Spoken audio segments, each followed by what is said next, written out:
Majstore!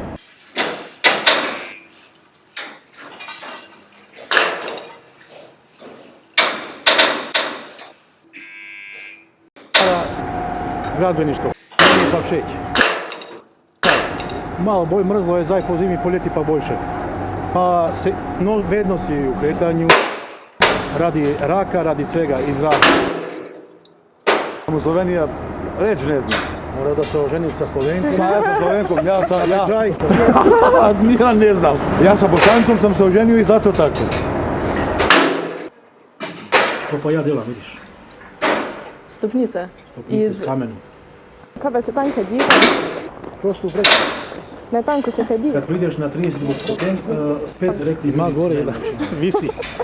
Ono leta, sve živo, ali kad začneš delati, položnice se plaćuju, življenje je lepo, vedno se nekaj dogaja. To je čivas, viski. Bolj si tvrd čivas, viski pije. Za delo i za življenje. Ja sam se uživao već. Ja sam uživao. Ne more sa tim šefom pijemo, on 30 sve boljše. Ja, hvalju dam pa ne. Kad sam imao 30 godina sam bio še ljepši. Pije, ono gleda svoje interese. Ja sam včera dobao telefon za 6 eura, Cimo bilo. A ja? Ajde. Ne znam. Pa ko je najbolji jezik na svijetu? Na svijetu? Da, najbolji jezik. Anglijski, italijanski, ja italijanski. Italijanski. Ja italijanski govorim. Za mene nije jedan od ženski. Ko oni levi kad loviju, ne more loviti. Ja. Pa su 4-5 bi vola ubijaju. Pa ne more.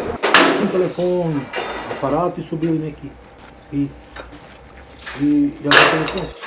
Lep telefon, za 6 euro, za 5 euro je 19,70. Na dvije lep. Ama telefon lep. To super. Kare? To sam se klikao sada. Ja, super.